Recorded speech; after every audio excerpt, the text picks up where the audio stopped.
Hi guys, welcome back to my channel. My name is Bina Kerekebuna. If you are new here, if you're a returning subscriber clicking to watch this new video, thank you very much for stopping by once again. But if you are new, please subscribe before you leave. Please hit the subscribe button, like, share, comment, and do all of the nice YouTube stuff that we like, that YouTube algorithm likes. So please help me help my ministry. So today, as I can see by the title of this video, I'm going to be talking about living in the Philippines, like the culture shock that came with me migrating to the Philippines. I lived in the Philippines for 4.5 years, so from October 2013 to July 2018. If you calculate that, you get roughly 4 years and 6 months. They're about 4 years and 8 months.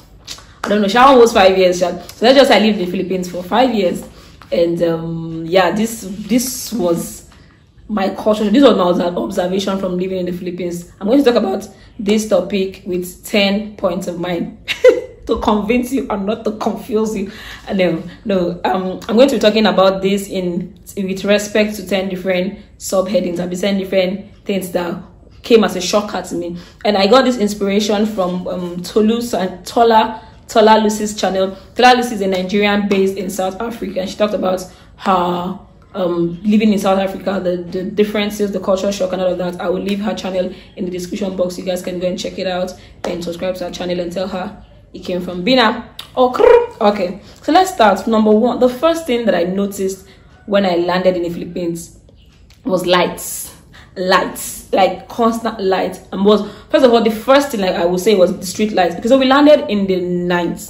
Me and my entourage of people that went to the Philippines together, we landed in the night around like 12 a.m. We landed around like the midnight, like 12 or 1 a.m. and then we had to go to McDonald's to eat. That was the first place I went to. Like from the airport straight to McDonald's, we had to eat first. Even before we went to our accommodation, we stopped at McDonald's, and the first thing I noticed was lights. As in, everywhere was shining. It was just wana. And I want to put a disclaimer out there first of all, that I live in Manila, Philippines. Manila is the capital of the Philippines, and I'm saying all of this in respect to living in Manila. There are different provinces. There are smaller provinces that might not have these things that I'm saying, but living in Manila can be compared to like Lagos or like New York. Like there's a lot of people, there's a lot of hustle and bustle. It's very boisterous, that kind of thing. So it's a big city where like there are big roads, big railway, and everything. It's just a lot. Manila is a lot. There's traffic, and me coming from Yenagoa and moving to Manila was not easy for me at all, because Yenagoa is quite laid back. We don't have traffic. It's a town. It's just a chilled city, but Manila is quite hustle and bustle. So all of these things I'm saying is in respect to me living in Manila. People live in smaller provinces that might not be as busy as Manila. Do you get? Manila is the capital of Philippines, so I'm saying this in respect to Manila. The lights, that's my number one point now, right? Lights. It was shining. Manila was shining. Everywhere was just one. Street lights were on. There's 24-hour supply lights. And coming from Nigeria, you know how that can be a culture shock for me, that I don't have to bother about charging my phone even if it's 2%, because I know that light is still going to be here in the next hour. I'm sure it is guaranteed. You guys. So yeah, that was the first thing that welcomed me in the Philippines. Just light. When Bible said let there be light, oh wow, there was light in Manila. So yes, street lights was beautiful. It was beautiful. I just felt like I was in Dubai or something. That was, like I said, this was in the night. Everywhere was just fine in the night, like around 1 a.m. 2 a.m. The next thing that I noticed again on that my first day or my first night or my first morning of being in the Philippines was the nightlife. I said in my first point that we arrived around like say around 12 or 1 a.m. but everywhere was just, people were just moving about their life. McDonald's was open. McDonald's are not the KFCs of this world. They were open 24/7. Everywhere is open. People are walking around. People are dressed in short. In fact, the nightlife in Manila is crazy. I don't know whether they know they sleep. So we got used to it. Someone can call me, like people can legit call you by 11 p.m. and say, "Alpha, where you there?" They come in your house, and it was normal. Because first of all, we have classes till like 9 p.m. My classes last up till 9 p.m. and then so you're coming home around like 10. So someone comes to visit you around 11 is a-okay. It's very normal. You guys, wait, chill. I have to go and push one fly that is making noise in this place. Oh gosh, flies are so yeah. Nightlife in the Philippines is top notch. They have, okay, let me say, nightlife in Manila, Philippines is top notch. They have a very active nightlife. It's crazy. Is teenagers are there with their bomb shot, ping pong clubs. All the restaurants are open. It's 24/7. 7-Eleven is open. Everywhere is just normal, as if it's not nights. Do you get? But nightlife was another culture shock, because in my own Bayasa, my own neighborhood that I grew up in, 8 o'clock, 9 o'clock, everywhere don't close, everywhere don't sleep. We don't sleep, we don't close for the day. But I'm telling you, I arrived the city around like 1 a.m. and everywhere was still boisterous. People were still up and down and up and doing. I'm like, what is going on? What is going on? Turns out it's their normal life, and I had to get used to it, because you come back from school around like 10. Someone is coming to visit you around 11 and it's normal. You guys are chilling till like 1, 2, and you go over to see the person off to the junction, and everywhere is still normal. 1, 2 jeepneys, cars are moving. In fact, it's a normal life. Nightlife is okay, is normal. I think this was one of my third point. Now on to the next point. I think this was one of the greatest shockers of my life till date. I don't think anything else shocked me like this shocked me in the Philippines. Is the LGBTQ community. Man, you guys, if you cannot stand gay people, don't migrate to the Philippines. Are you kidding me? Are you kidding me? Like, about 50% of my lecturers were gay. Everybody around me. In fact, you go to the salon to blow dry your hair, and you have a man telling you his name is Patricia, and you should call him Patricia, and don't, because that's how you should address him, and address him as a she. So address her as a she. I can't get used to that. I'm sorry. So it was a problem for me, and this is not. Man, I don't even know how to sound politically correct right now, but man, I was a shock on it on my feet. I know at some point I called my mom and told her I wasn't understanding, because I wasn't giving myself to be taught. So I'm not sure I'm going to come out with good grades, because half my teachers were gay, and I wasn't giving raps attention, because I was so distracted by everything else they were doing. Like, and I'm like, what is going on? This is not normal where I came from, fam. Like, it took me a while to understand that this is a norm here, and I had to get on the bandwagon. If not, I might not pass my exams, because these are my teachers and I had no choice. Wow. The LGBTQ community in Philippines is crazy. They have a formidable force. They are everywhere. They are in your face. They are in your school. They are in your church. They are in your neighborhood. They are in your condo. They are in the salon. They are no corner.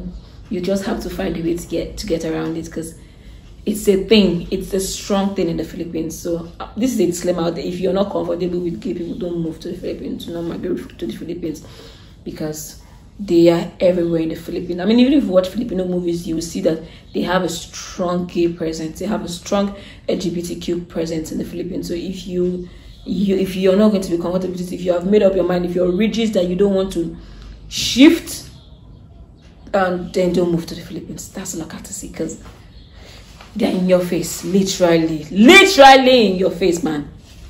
My number 4th point is Catholicism.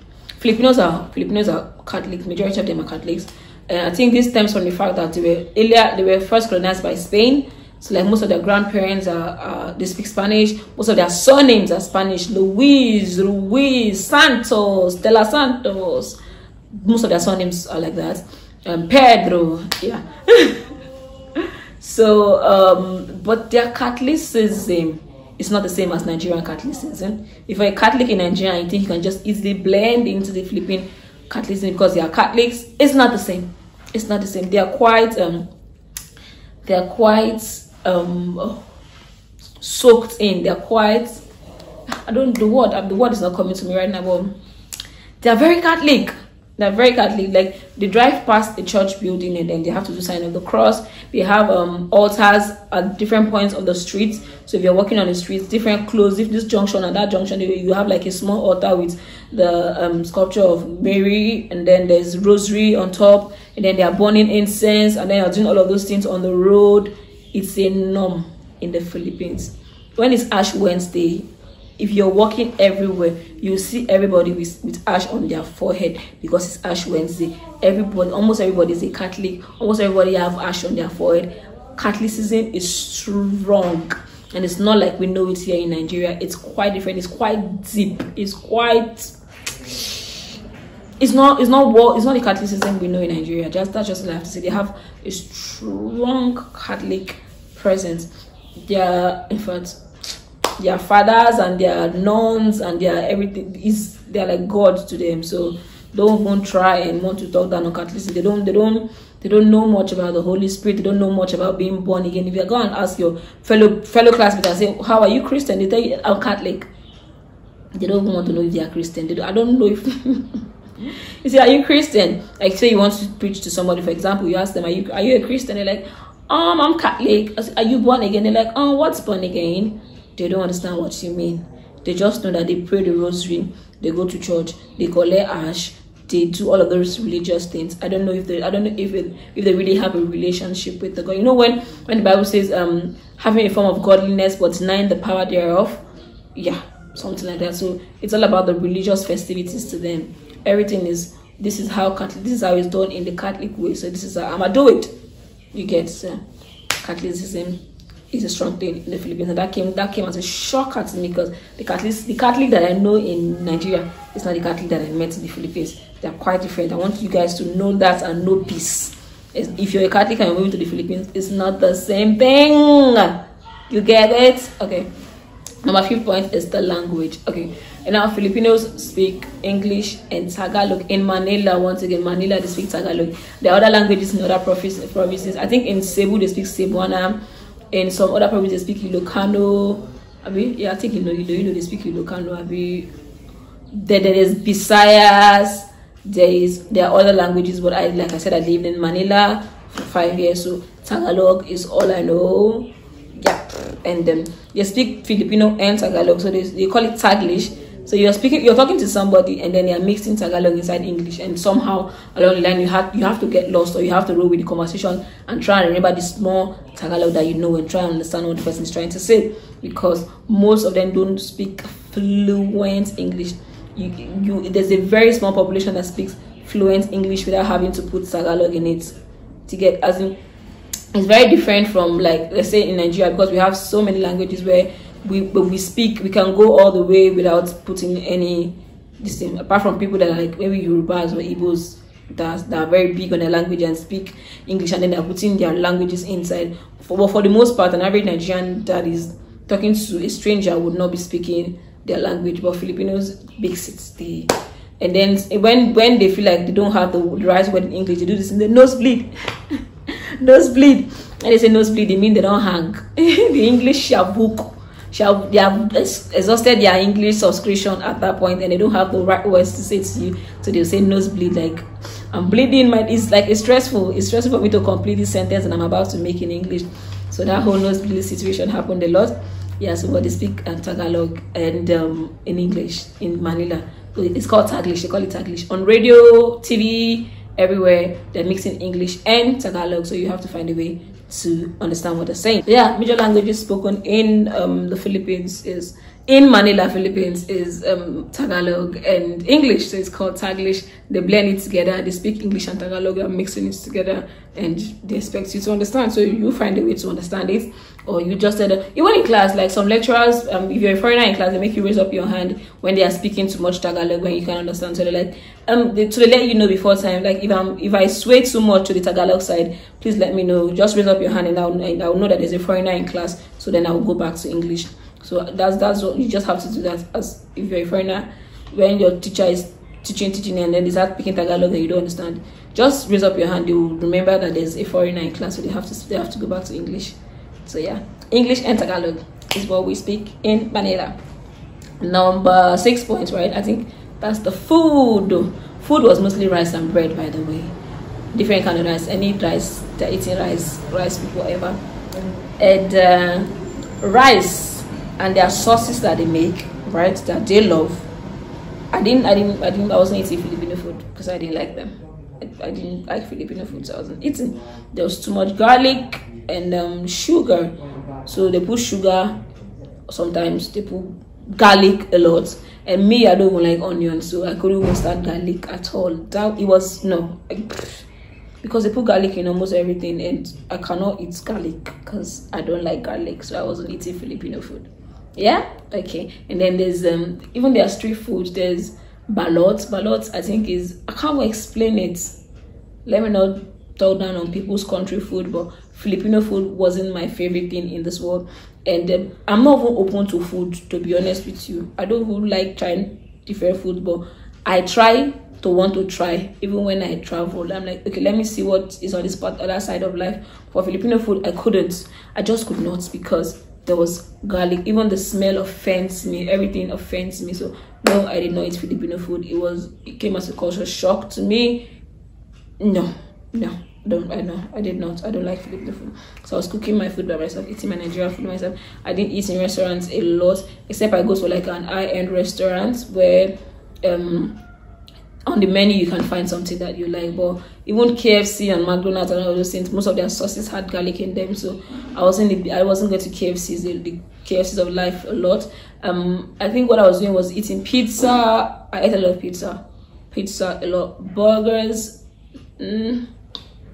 a bit, but pizza, yes, because I could have different flavors and I could tell them not to put veggies, and that would also exclude the whole garlic thing. What else? Just try to know that I wasn't eating Filipino food because I didn't like them. You might like them if you like garlic. Of course you will like Filipino food. The next thing that came as a shock to me was the AC culture, the air conditioning. If you don't know, this Philippines is a tropical country, so it's hot like Nigeria. They have sun, they have summer, they have rainy season, right? Where I live in my life, Philippines, it wasn't snowing. We don't have winter. Do you get? So just like Nigeria, normal Nigeria, sun and rain, right? Okay.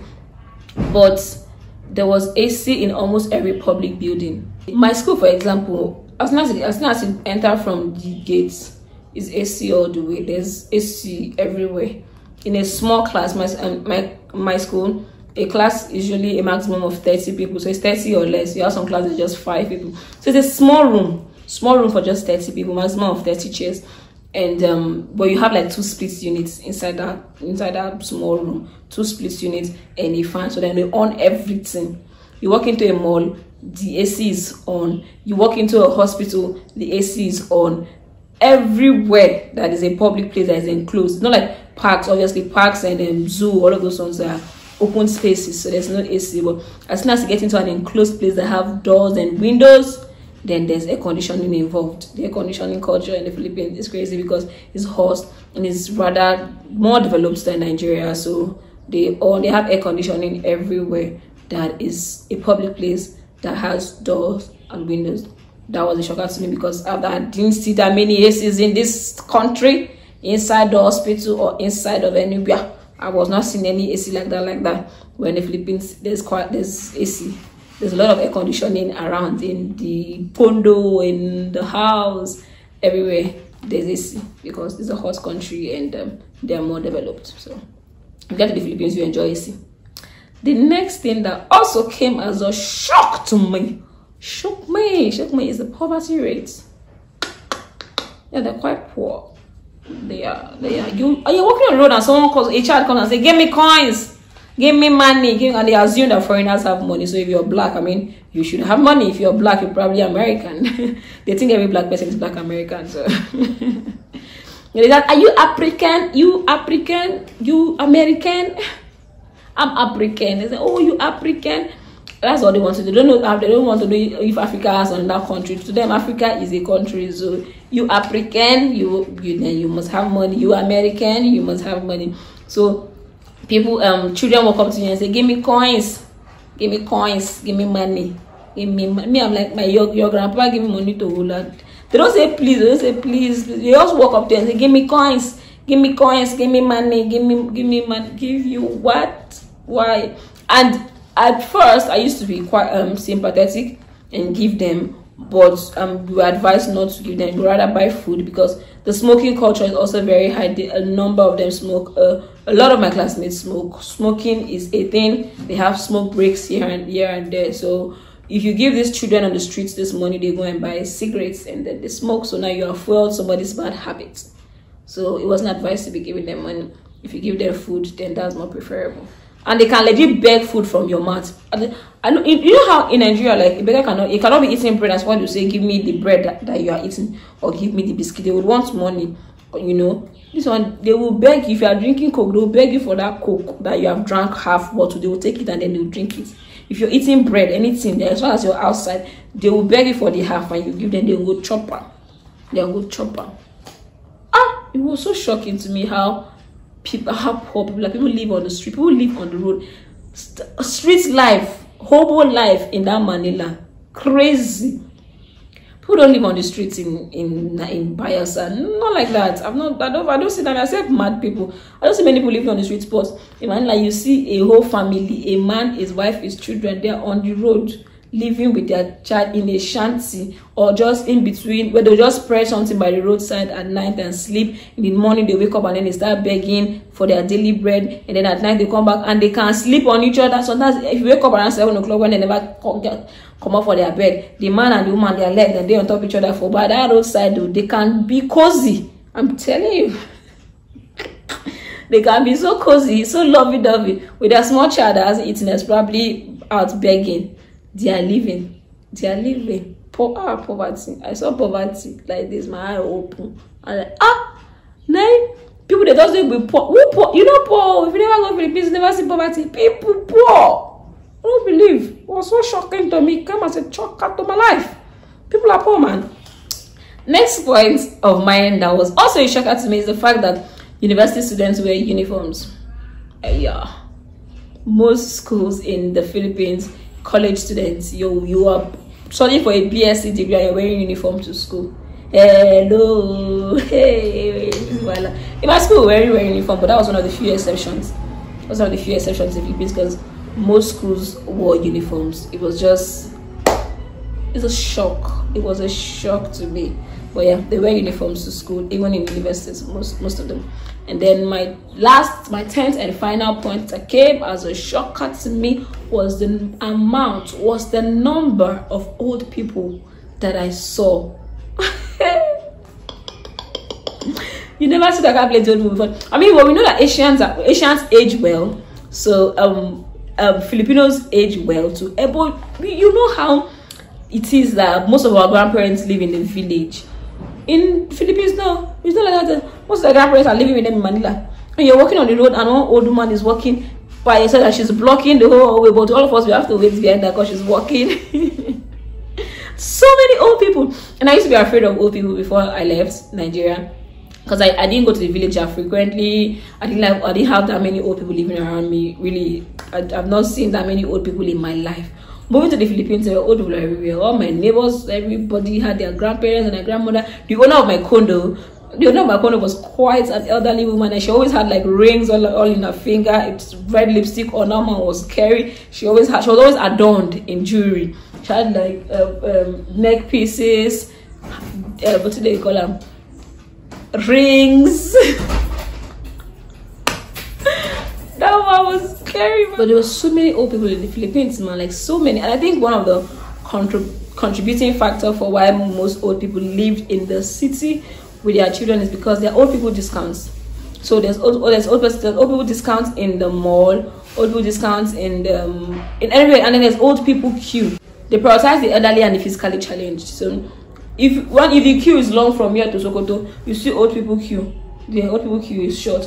So I think what most people do is, in the mall, they buy everything and put in the carts, and then they have their grandparents go with them to the mall, and then they push the carts to the front, and then make the grandparents pay for them in the old people's queue, because it's shorter. If you're going to pay for your Wi-Fi or your electricity bill or whatever bill, old people queue. Old people are always prioritized. So it's easier if your grandmother is living with you. Then you guys can also get the old people discount, because they have like old people card, elderly card, what they call it, Senior citizens, yes, they have the senior citizens card, and those senior citizens card, they have discounts in it. So if your grandmother is the one paying for the carts of things that people have bought, then there's a discount for the elderly, there's discount for senior citizens. So there's a lot of old people in the zoo. Old people pay lesser. Old people just pay lesser for everything. Senior citizens pay lesser for everything. So people hang out with their grandparents a lot and carry their grandparents to public places because their fees are less. That's what I think in my head. That's why most grandparents, most old people are living with their children in the city, because otherwise I don't know. But or maybe just love. Filipinos are quite lovey-dovey, so maybe they just really love their grandparents. But there was a lot of old people. A lot. I had to now stop not. I didn't like old people. I was afraid of them, but I had to learn to not be afraid of old people, because old people were literally in my face. And I found out that they were not witches or anything. They're just old. You know our mentality of old people in Nigeria. My mentality was skewed, but thankfully that's been corrected. So now I had like old people friends that I used to go to their corner and just chill and gist. I mean, they're struggling with English, but we'll find a way to understand ourselves. There's this old man that used to stay in my neighborhood. She used to bring me fruits all the time to my house, and my housemates would not eat. My housemates are Nigerians. They would not eat it. They say, "That your old mama friend come find you. She bring this one." I say, I'm not eat that. They say, "No, no, they chop. Maybe your old mama. They chop your old mama thing. Only you." I say, "Yeah, it's me gonna they feel." But no, they chop. They don't used to follow me and eat. So me, I was like, nobody can poison me, child of God. I'll eat it. I used to eat. I had old people friends, so I became friends with old people. Me that was afraid of old people before I left Nigeria, like terrified of old people. But I had to get used to them in the Philippines, because they were nice, they were everywhere, and they were friendly. So yes, that's my 10th point. So these were my 10 shockers. These were the 10 things that I think absolutely shook me to my bones when I went to the Philippines, and I somehow had to get used to them, somehow had to find my way around them and survive the Philippines. So yeah, for those of you asking why I came back or that what I don't see myself living anywhere else for a very long time, for like forever in anywhere in this world. No, I'm not. Nah. I like Nigeria. I like bole and fish and granules and suya. Yeah, I like plantain and pepper soup and point and kid. I like that kind of life. I like to be able to speak pidgin with the next person without having to bend my tongue or roll my tongue or try to do an accent. I just like to speak like this. I like the way I am. I like the way. I think that song. See, I like the way I'm feeling now. No call is your reggae, explore my blues and reading. Okay. With these few points of mine, I hope I'll be able to convince you, and not to confuse you that Philippines is a nice place if you want to migrate to anywhere. So yeah, you can move to the Philippines and enjoy your life. Tell them Pina sent you, and do have a jolly good ride. I'm just trying to find a way to end this video, and that's what I'm doing right now. You guys should bye until I see my next video. Please remain in God. God bless you. Bye.